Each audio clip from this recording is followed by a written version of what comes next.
Nous restons un moment sur la République démocratique du Congo où on parlait donc de ce carton plein pour le Premier ministre qui était donc devant les députés, Jean-Michel Sama Loukandé, qui a présenté sa déclaration de politique générale adoptée donc par 410 députés sur 412 présents. Est-ce qu'il faut dire désormais, Francisco, que l'opposition en RDC ne représente plus que 90 députés? Non. Ici, il s'agit du vote de confiance, oui. D'un programme de gouvernement qui a été amplement discuté. Parce que, bien sûr, on l'a voté 410 sur 412 présents, ce qui ne veut pas dire qu'il n'y a pas eu débat. Mais il y a eu débat, les gens ont demandé les éclaircissements, bon, ils ont reçu. Ok, ce n'est qu'un départ, ce n'est qu'un début. D'accord, ce n'est pas que... Sinon il n'y a plus d'opposition en RDC. Ici, on les juge sur un acte, donc le vote de confiance du programme du gouvernement auquel ils ont eu à avoir accès, disons, au contenu, et ils ont largement discuté. D'accord? Et la manière dont ça s'est passé, il fallait quand même un certain nombre de votants aussi confortables pour donner plus de tonus à ce qui va se faire. Mais le contrôle sera là. Lorsque le Premier ministre va commencer par aller en retrait par rapport à ce qu'il a proposé, les gens le rappelleront à l'ordre. Ce qu'il faut savoir, c'est que, que ce soit un géant ou toute personne qui est en train d'apprendre à marcher à un pied d'argile, ce n'est pas parce qu'il a été plébiscité à 99% qu'on va crier aujourd'hui qu'il a un boulevard devant lui. Mais c'est maintenant le plus dur commence. Parce que, encore lui, il a obligation, parce qu'il a parlé des choses. Il a dit qu'il y a par exemple la zone de l'Est où ils peuvent lancer l'état d'urgence pour que la sécurité revienne. C'est vraiment un besoin crucial pour la population de la RDC, où des parties du pays sont là en marge, où c'est la guerre tous les jours, c'est les tueries, les récursions de groupes armés. Il faut en finir. Donc, pour pallier à ces problèmes, il a dit, Firmin l'a dit tout à l'heure, qu'ils vont nommer, par exemple, des chefs de zone qui soient désormais des militaires. Et on sait qu'il y a un assainissement qui est en train d'être fait dans les rangs des militaires en RDC, où on a réclamé à des militaires qui ont quitté leur poste, des officiers, pour aller rester dans des régions, de regagner le camp.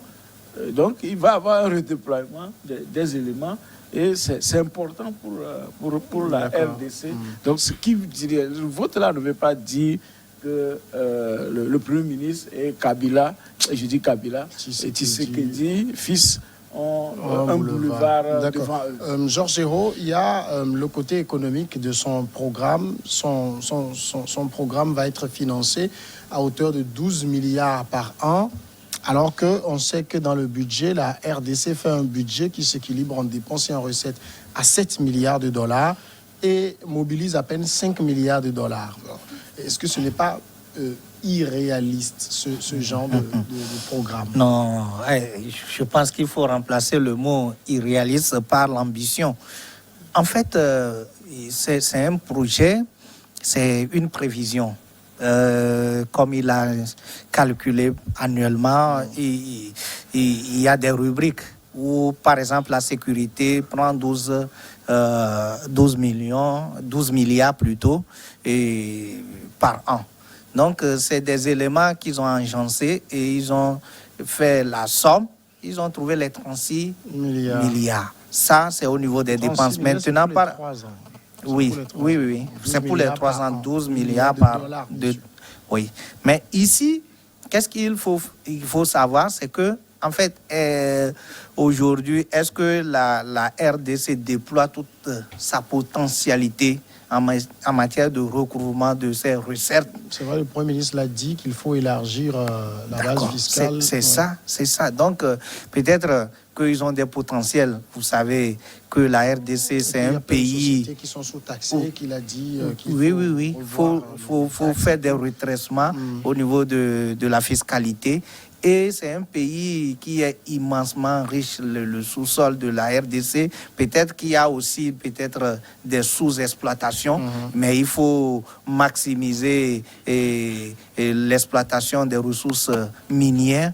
Et aujourd'hui, on ne peut même pas. Si on parle de 12 milliards de dollars, je ne pense pas que c'est trop pour la RDC, parce que c'est un pays très riche. Donc aujourd'hui, ils peuvent l'avoir facilement.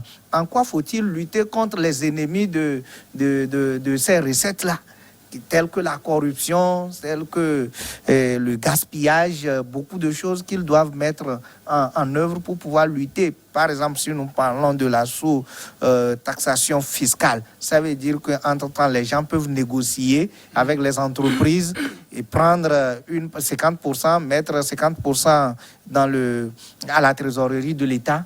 Et donc, il faut lutter contre toutes ces choses-là, tous ces fléaux, tous ces problèmes, toutes ces choses qui gangrènent le recouvrement de ces recettes. Je pense qu'à ce niveau, avant que vous posiez la question, à ce niveau, il va lui falloir de lutter contre la corruption et de faire fonctionner vraiment la justice de son pays, quoi, pour que tous soient égaux devant la loi. Quand il y a des actes de corruption, qu'on dénonce ça et puis qu'on règle ça à la justice, qu'on renforce le pouvoir des magistrats et qu'on renforce peut-être leur code pénal pour que ces problèmes-là soient réglés. Parce que si on va fermer les yeux sur la corruption, alors qu'on a besoin de 36 milliards et plus peut-être, mais je pense qu'il sera difficile parce que bien sûr, Georges Roux l'a dit, la RDC, c'est un pays immensément riche, mais elle n'est pas riche pour les Congolais.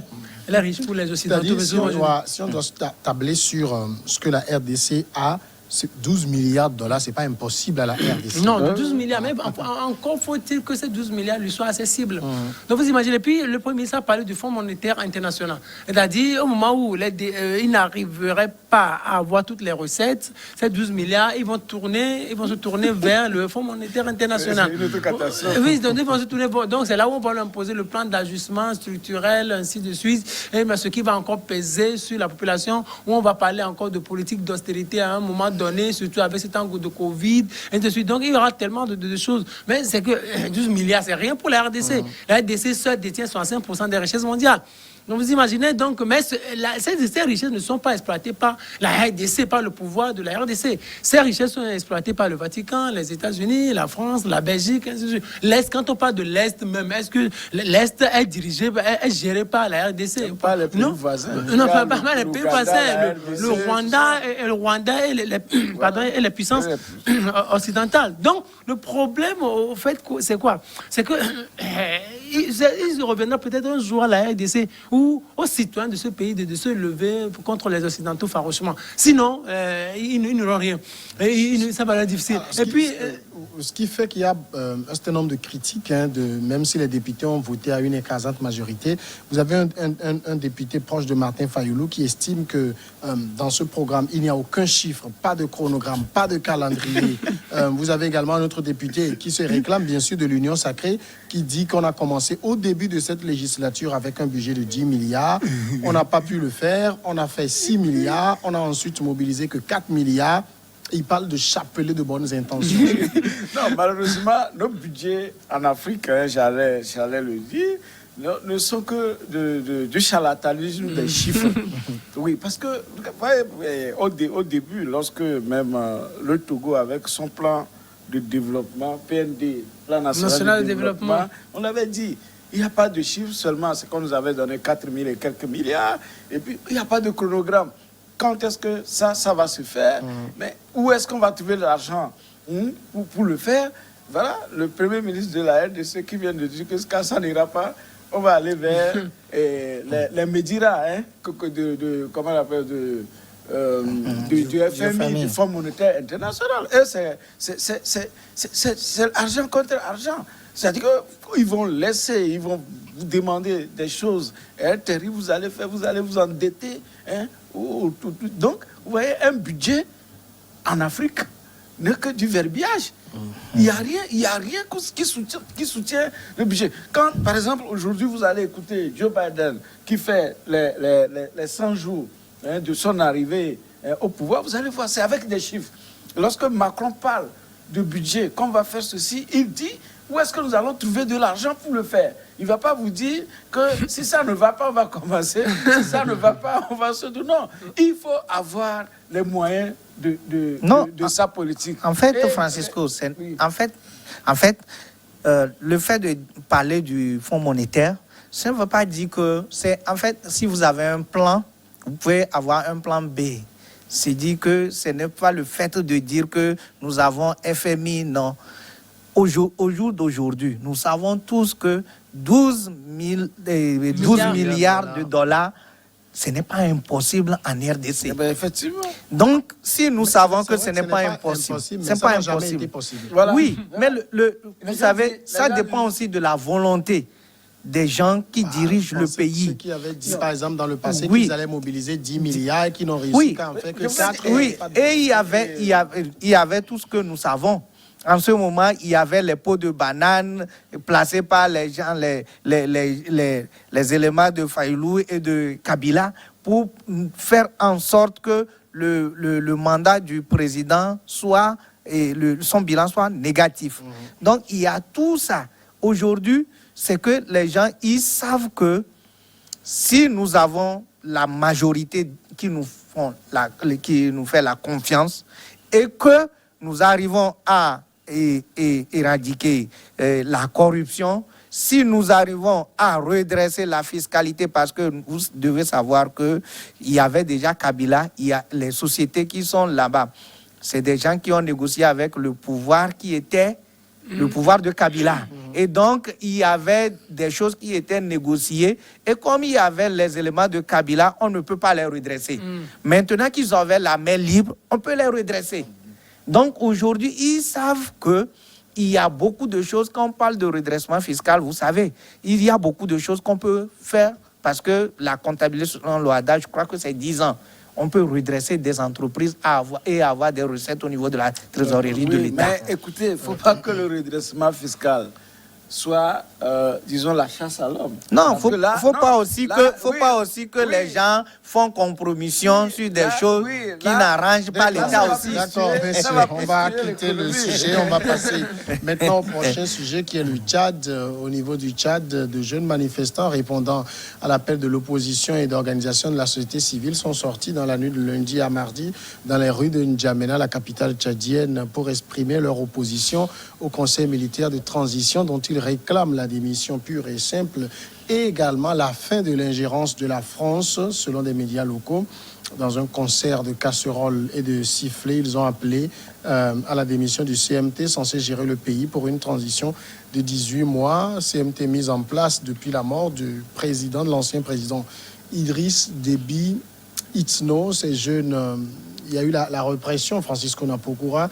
On parle d'au moins 3 morts hier, dont au moins un à N'Djamena, la capitale. Mais ça n'empêche pas les jeunes Tchadiens de braver le CMT. Oui, c'est légitime ce qu'ils sont en train de demander. Et surtout après que la France est venue installer un nouvel empereur, disons, en Afrique, et plus précisément au Tchad. Donc, les Tchadiens ont vécu pendant 31 ans sous Idriss Déby, et Idriss meurt, et voilà, c'est l'impérialiste qui vient nommer, sinon introniser son fils pour le succéder. Mais les populations ont le droit de réclamer que véritablement le pays soit désormais dirigé par les règles démocratiques.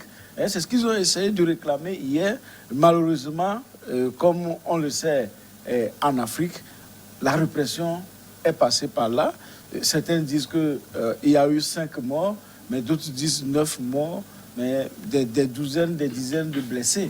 Et donc, voilà sur ce cliché où aujourd'hui, bien sûr qu'il n'y a pas eu de manifestation, des gens qui sont sortis pour barricader les routes, mais quand même, il y a des velléités, parce que déjà le matin, tout a été quadrillé à N'Djamena et dans les grandes villes. Donc, ce matin, c'était la sonde, mais quand même, on sent que la tension n'est pas encore baissée et ce n'est pas du jour au lendemain. Parce que l'avenir va être encore plus compliqué lorsque même les oppositions dites démocratiques ont déposé des plateformes qui revendiquent ce que la rue est en train de demander, c'est-à-dire l'instauration d'une transition démocratique et dirigée par des civils, et que après les 18 mois, que ça ne soit pas prolongé, la transition, et aussi que ceux qui vont diriger cette transition ne soient pas candidats, n'est-ce pas, pour les élections présidentielles prochaines. Et ce n'est pas du nouveau que les gens sont en train de réclamer. Si la communauté internationale a raté de dire non aux militaires, de ne pas prendre le pouvoir à la suite de la mort d'Idriss Déby, ils n'ont pas eu le courage de le faire comme ils l'ont fait au Mali et ailleurs, et même au Togo, ils l'ont fait. Mais ici, ils ont laissé passer. Maintenant, tout le monde est là en train de voir comment ils vont faire pour réintroniser le Déby Idriss pour un mandat. Est-ce que ça va passer encore comme l'autre, un énième coup d'État au Tchad? D'accord. On a présenté quand même, Georges-Géo, la situation, le fait que Déby soit mort, que l'armée ait pris le pouvoir, qu'on ait mis son fils. On a justifié cela par la situation sécuritaire que connaît le Tchad. Mais on le voit à travers ces manifestations, les Tchadiens ne sont pas pour ce genre de solution. En fait, quand j'ai écouté Francisco avec beaucoup d'intérêt, j'ai envie de sourire quand il parlait de l'intronisation de l'empereur, etc., de l'impérialisme, etc. Je pense que ce plateau est témoin. Moi, quand il s'agit d'ex-occidentaux et la gestion de notre continent, je suis tellement contre. Mais cette fois-ci, je voudrais étonner les gens. Aujourd'hui, vous savez, quel que soit ce qu'on nous dise, quels que soient les avis, nous sommes en face de quelque chose où personne ne comprend ce qui était réellement passé. Aujourd'hui, nous savons que nos pays, que ce soit la G5, etc., même le Togo, nous sommes menacés par le terrorisme un peu partout. Et quand nous parlons de la loi, de la légalité, de la légitimité, n'oublions pas la réalité des choses. Aujourd'hui, nous savons que, moi j'ai eu à écouter Alain Foucault qui disait qu'il avait contacté le maréchal quand il était à l'investiture de Sasso, qui avait les rebelles qui étaient rentrés dans son pays. Il avait relativisé ça en disant que c'est rien, etc. Ça veut dire qu'il y a une présence des rebelles. Maintenant, vous voulez qu'on accepte les manifestations alors qu'il y a la présence des rebelles. Les manifestants, est-ce qu'il n'y a que des civils? Est-ce qu'il n'y a pas, entre-temps, des gens qui peuvent s'infiltrer, qui peuvent s'infiltrer dans les rangs des manifestants, qui peuvent causer tort à cette nation, à ces manifestants-là encore? On parle de la situation sécuritaire. Moi, je pense que ce n'est pas des choses à blaguer avec, à faire des choses de la loi, etc. Je ne suis pas pour le fait que les militaires sont au pouvoir et après que le maréchal a été tué. Mais je pense qu'aujourd'hui, les gens doivent se calmer. Les gens doivent voir la situation actuelle et se calmer. Et dire que, comme les uns les autres interviennent, si on peut mettre des garde-fous, parce que moi, quand j'entends parler de dialogue inclusif, de quoi, jusqu'à parler de la nouvelle constitution, j'ai peur. Quand les gens ne doivent pas se concentrer sur l'essentiel et ils vont rater, je dis bien rater, parce que c'est ce qui s'était passé partout ailleurs, quand il y a des choses comme ça, au lieu de se concentrer sur l'essentiel, ils passent à autre chose et on va même appeler l'opposition, au lieu de participer, de faire en sorte que, comme il vient de conclure, que les gens qui sont au niveau du conseil des militaires ne puissent pas, s'ils veulent continuer la transition, alors là, quand il y aura élection, ils ne participeront pas. Donc, y mettre des garde-fous, participer pleinement à ces dialogues-là pour mettre les choses proprement, pour que qu'il y a vraiment la démocratie au Tchad, ils vont boycotter à cause de la situation actuelle. Ça veut dire que les manifestations actuelles, vous êtes contre? Non, moi, les manifestations actuelles, ils n'ont qu'à garder l'énergie.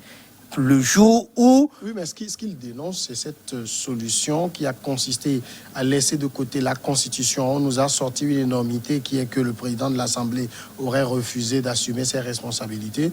On a amené des militaires pour prendre la relève. Et ça, dans le Tchad, alors qu'il y a une Constitution, c'est ce qui gêne beaucoup de personnes, fait également avec la caution de la France. Vous savez, Samuel, les gens, le président de l'Assemblée, etc., c'est des gens des proches de Idriss Déby. Oui. Je ne pense pas que la solution que voudraient les Tchadiens aujourd'hui, c'est que les proches de Idriss Déby soient encore au pouvoir. Ils demandent juste le respect de la Constitution. Vous voyez, le respect de la donc, Constitution, c'est que le président du Parlement prenne la relève pour 60 à 90 jours, on fait de nouvelles élections. Quel que soit qui gagne, il prend. La réponse prouve que la situation dans laquelle le Tchad se trouve aujourd'hui, ce n'est pas par rapport à l'intérêt de la nation. Les gens veulent tout simplement pour dire que c'est le président de l'Assemblée qui a pris selon la Constitution. Mais l'intérêt de la nation, c'est quoi? L'intérêt de la nation, c'est que... On laisse de côté les tests de la... Non, en fait, ce que je dis, je ne sais pas si tu comprends. Je parle de la réalité de cette nation, le Tchad. La réalité aujourd'hui, il y a ce qu'on appelle, c'est que c'est un pays en état d'urgence. C'est un pays où si on voudrait, Le Mali était en état d'urgence. Oui. Toute la communauté internationale en fait, c'est parce que le président, non, c'est parce que le président était vivant. Le président est vivant. Le président est vivant. Aujourd'hui, c'est que, vous savez, c'est un président, selon ce que nous avons eu officiellement, a été tué au front. C'est-à-dire qu'au niveau... Il aurait été tué au front. Oui. Non, c'est ce que je dis.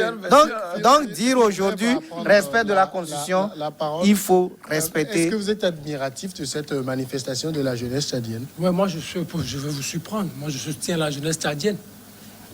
Mais ce qui se passe au Tchad, c'est de la blague. C'est de la blague. On est dans un pays, nous sommes au 21e siècle, on est dans un pays avec une constitution, parce qu'on nous dit qu'un chef d'État a été tué au front, et puis il y a 15 généraux qui se lèvent, qui disent on veut placer le fils de Déby.